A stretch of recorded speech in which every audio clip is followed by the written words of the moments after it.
यार क्या हम लोग लाइफ में की गई गलतियों को सुधार सकते हैं? क्या लगता है आपको? आपने कभी ऐसा सोचा है कि यार मिस्टेक हो गई, हम इस मिस्टेक को सुधार लें? तो शायद लाइफ में हमें अपनी मिस्टेक को सुधारने का मौका शायद ना मिले। बट आई थिंक इसकी when we talking about partnership firm, तो यहाँ पे आप अपनी की गई गलतियों को, या अकाउंटिंग में कहीं ना कहीं ऑब्वियस अकाउंटिंग पूरी पूरी डिपेंडेंसी होती है किसी ह्यूमन पे, तो इंसानों से गलती होती है, हम हमेशा सुनते हुए आए। तो अगर इंसानों से यहाँ पर पार्टनरशिप में अगर अकाउंटिंग करते टाइम किसी भी तरह की गलती हो गई, तो यहां पर एक ऑप्शन होता है अपनी मिस्टेक को सुधारने का।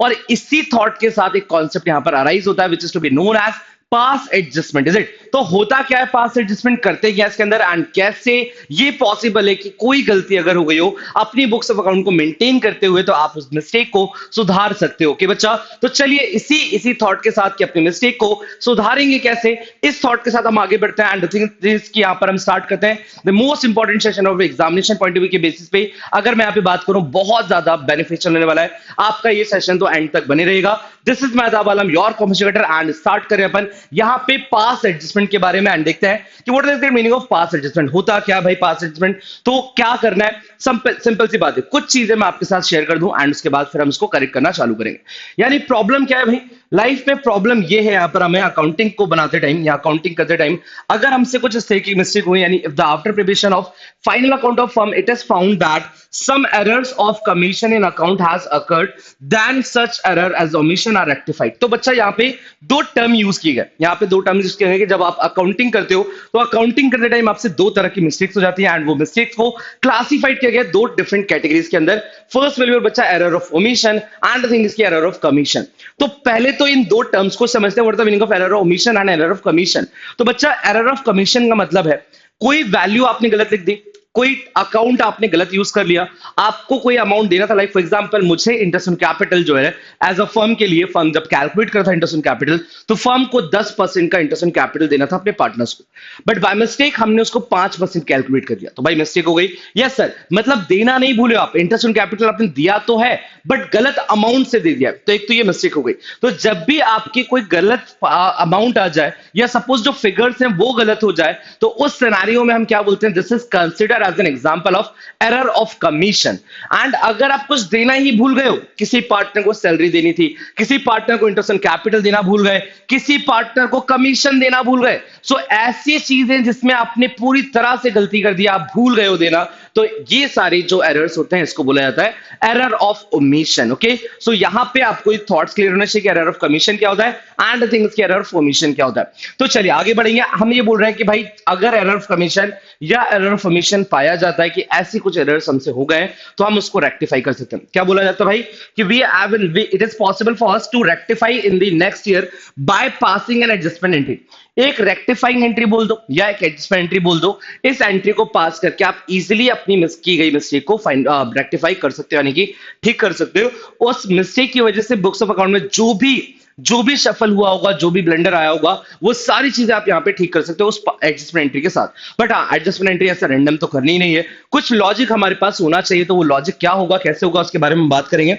बोला गया it statement is prepared and ascertain the net effect so of such errors of omission on partners capital current account in the following manner. तो हमें कुछ चीजें जो एडजस्टमेंट पास करनी है, वहां पर हमेशा ध्यान रखिएगा कि partners capital partners current account use होता है, एंड वो कब होता है आप सबको पता है कि यहां पर हम बात करें अगर कैपिटल हमारे फिक्स है तो वहां पर पार्टनर्स करंट अकाउंट यूज होगा, और अगर हमारे कैपिटल फिक्स नहीं है तो फिर आपका जो एंट्री होगा वो होगा partners capital account. Is it clear to all of you? तो यहां पे पूरा थॉट क्लियर होना चाहिए। एंड थिंग इसकी ये सबसे पहले मैं आपको क्लियर कर दूं कि this is considered the most important topic of this chapter. Basically अगर हम एग्जामिनेशन पॉइंट ऑफ व्यू की बात करें तो 100% यहां से क्वेश्चंस आने के चांसेस बहुत ज्यादा होते हैं। Is it? तो चलिए भाई आगे बढ़ते हैं एंड कुछ चीजों पे बात करते हैं कि सबसे पहले इस कॉन्सेप्ट को पढ़ने के लिए ना एक छोटा सा क्वेश्चन एग्जांपल लेना पड़ेगा। विदाउट एग्जांपल थोड़ा सा टिपिकल हो जाएगा हमारे लिए, तो मैं एक एग्जांपल लेके आया हूं एंड इस एग्जांपल के तौर पे हम डिस्कस करेंगे कि कैसे पास एडजस्टमेंट किया जाता है। यहां पे इस क्वेश्चन में हम समझे सबसे पहले क्या है, तो तीन पार्टनर से बच्चा कौन कौन है, एल एम और एन, तीन पार्टनर से, तीनों का रेशियो दिया हुआ है। कितना दिया बच्चा? 2:1:2। ठीक है, कितना दिया है? 2:1:2। तीन पार्टनर से तीनों का प्रॉफिट शेयरिंग रेशियो यहां पे दिया हुआ है। Then their capital were rupees at 3 lakh. कितना कैपिटल है भाई इनका? इनका कैपिटल है 3 लाख। कितना कैपिटल है? 3 लाख है, देन 1 लाख एंड 2 लाख, यानी 3 lakh, then 1 lakh rupees and then 2 lakh rupees. Clear है? तो आप लोग 100% क्लियर है सर। अब यहां तक तो हमें क्लियर है कि तीन पार्टनर से तीनों का रेशियो दिया हुआ है एंड तीनों का कैपिटल भी दिया हुआ है। फिर बोला गया क्वेश्चन के अंदर, for the year ended 31 March 2022 interest on capital was credited to them 9% instead of 10%। Question समझ में आया मिस्टेक क्या हुई है? इन्होंने इंटरेस्ट ऑन कैपिटल 10% इनको देना था, बाय मिस्टेक इन्होंने 9% दे दिया। तो मैं सबसे पहले आपसे यहां पे पूछूंगा कि आप मुझे बताइए कमेंट सेक्शन में जल्दी से फास्ट, ये किस तरह का एरर है? अभी हमने डिस्कस किया कि क्या ये एरर ऑफ कमीशन है, क्या ये एरर ऑफ ओमिशन है। So your answer will be sir this is considered as an example of error of commission. Why? Because यहां पे इंटरेस्ट ऑन कैपिटल ऐसा नहीं कि देना ही भूल गए, इंटरेस्ट ऑन कैपिटल दिया गया बट 10% देना था, बाय मिस्टेक आपने 9% दे दिया। ठीक है सर, बढ़िया, हमें मिस्टेक समझ में आ गई। अब हमसे बोला था profit of the year before charging interest was 2,50,000, तो 2.5 लाख रुपए का प्रॉफिट साल भर में कमाया था। अब आपको ये देखना पड़ेगा कि जो मिस्टेक्स हुई हैं उसको कैसे रेक्टिफाई करा जाए। Is it? तो सबसे पहले मैं आपसे बोलूंगा कि आप लोग कैलकुलेट कर लो कि अमाउंट कितना कितना आ रहा है। पहले हम 9% के हिसाब से कैलकुलेट कर लेते हैं कि 9% से हिसाब से हमने कितना कितना दे दिया होगा। तो भाई 3 लाख का 9%, 27,000, तो एल को आपने गलती से दे दिया 27,000। एंड उसके बाद हमने क्या बोला भाई, एम को कितना दे दिया? तो एम को दे दिया होगा बच्चा आपने 1 लाख का 9% यानी कि 9,000। एंड एन को कितना दे दिया होगा बच्चा? तो एन को दे दिया होगा आपने 2 लाख रुपीज, यहाँ पर लिखा हुआ है, तो इट मीन कि सर 9 टू 18 यानी 18,000 रुपए। कितना? 18,000 रुपए। ये अमाउंट आपने दे दिया है ना, ये आपने पे कर दिया है। और पे करना कितना चाहिए था? कितना हैव टू पे अपना कितना आएगा? यानी कि बेसिकली अगर हम 10% की बात करें तो इजी हो जाएगा हमारे लिए कि एल को हमें देना था 30,000 रुपए, एम को देना था बच्चा अपने को कितना? एम को देना था अपने को 10,000 रुपए, एंड एन को कितना देना था? एन को देना था बच्चा हमें टोटल 20,000। कितना देना था? एन को देना था हमें टोटल 20,000। करेक्ट? तो ये आपको कैलकुलेशन यहाँ पे समझ में आ चुका है कि अब मिस्टेक हमसे क्या हुई है। दो ऑप्शंस होते हैं, या तो आप इसका डिफरेंस अमाउंट दे दो तो काम खत्म हो जाएगा, बट मैं आपको सजेस्ट करूंगा ऐसे डिफरेंस अमाउंट पे मत खेलना, बिकॉज ये प्रॉब्लमेटिक हो जाता है। यहाँ पे तो वो इजी रहेगा, बट जब आपसे 2-3 मिस्टेक्स वाला क्वेश्चन आ जाएगा तो वहां पे थोड़ा सा डिफिकल्ट हो जाता है हमारे लिए। तो दैट्स व्हाई मैं आपसे बोलूंगा जितनी भी चीज आपने बाय मिस्टेक दे दी है आप उसको सबसे पहले वापस लो। तो पहला स्टेप हम यहाँ पे मेंशन करेंगे।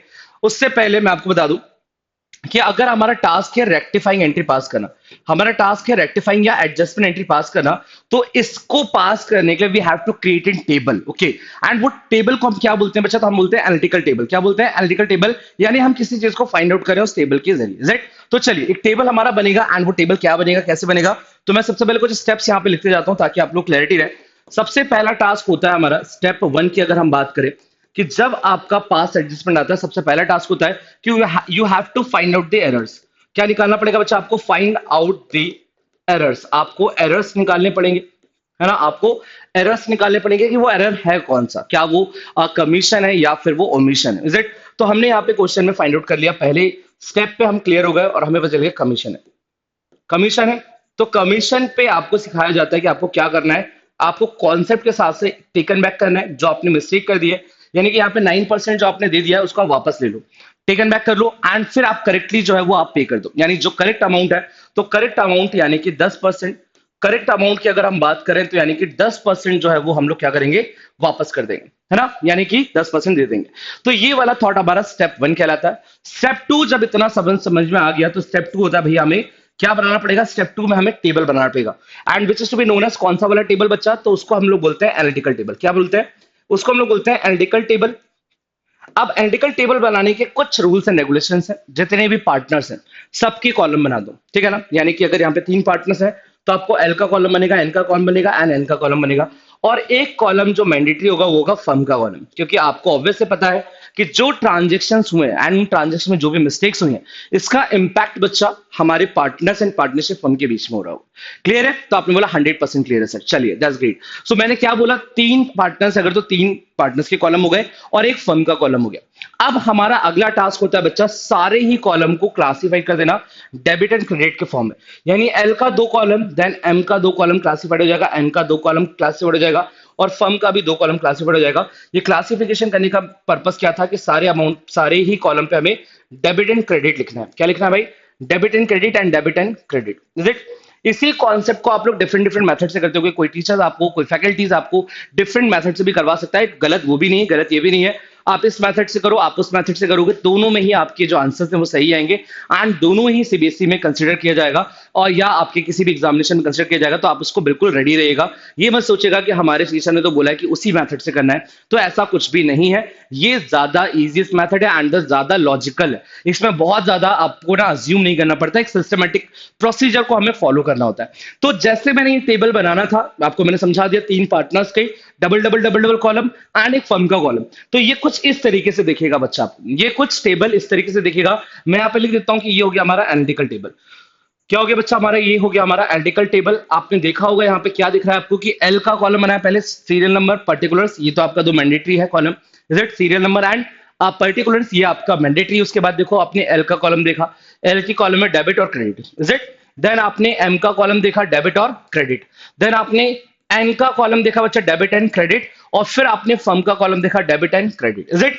तो ये इस तरीके से आपको कॉलम यहाँ पर बना लेना है। जब आपने एनालिटिकल टेबल बना लिया तो आपका पहला टास्क क्या होगा, आपको अगर एरर ऑफ ओमिशन बोला गया या एरर ऑफ कमीशन बोला गया, अभी हमारे पास कमीशन है, इसका मतलब हमसे मिस्टेक हुई है कि हमने गलत अमाउंट पे कर दिया। तो पहला आपका काम क्या होगा, पहला आपका काम होगा भाई कि आपने जो 9% का आईओसी दिया है, आईयूसी दिया है, इसको हम टेकन बैक करेंगे। क्या करेंगे भाई, टेकन बैक, यानी जो हमने दे दिया इसको नलीफाई करना है एंड जो हमसे मिस्टेक हो गई, हमने गलत गलत अमाउंट लोगों को दे दिए, हमें उसको वापस लेना है एंड करेक्ट वाला अमाउंट देना है। तो अगर 9% इंटरेस्ट इन कैपिटल जा चुका है तो पार्टनर्स को क्रेडिट हो चुका है, is it. Interest in capital partners को क्या होता है बच्चा, क्रेडिट हो जाता है। तो जब आप उनसे वापस लोगे तो डेबिट साइड करना पड़ेगा, इज इट। तो हम एल से कितना लेंगे भाई, एल से हम लोग लेंगे 27,000 वापस। एम को कितना दिया था हमने, तो एम को दिया था 9,000 रुपए, तो 9,000 रुपए हम वापस ले लेंगे, 9,000 डेबिट में ही। ध्यान रखिएगा कि डेबिट और क्रेडिट का कॉन्सेप्ट क्या है यहाँ पर, इसको रेक्टिफिकेशन नहीं करना है अपने को, ये ध्यान रखना हम उनसे वापस ले रहे हैं। तो कोई चीज अगर हम उनको दे रहे हैं तो उनके पार्टनर्स के क्रेडिट में, फर्म के डेबिट में, और अगर पार्टनर से कोई चीज ली जा रही है तो पार्टनर्स के डेबिट में एंड फर्म के क्रेडिट में। गॉट इट, चलो भाई बढ़िया।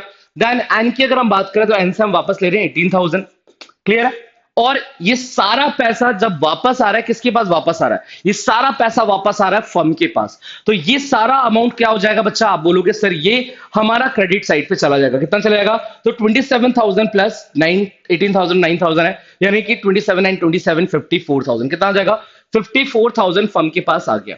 आ गया बच्चा, बोलो। आपने बोला हाँ सर 100% आ गया। तो ये दो स्टेप्स अपन आगे बढ़ा चुके हैं एंड इसके बाद हमारा थॉट क्या होगा, सेकंड सेकंड होगा हमारा 10% हमें पे करना है। 10% हमें पे करना है इंटरेस्ट ऑन कैपिटल। अब हम 10% पे कर देंगे। तो मैंने आपको क्या बोला, डिफरेंस अमाउंट नहीं लेना है। बहुत सारे बच्चे यहाँ पे बोलेंगे सर ये डिफरेंस अमाउंट आ रहा है तो उसमें क्या ही दिक्कत है, छोड़ देते हैं।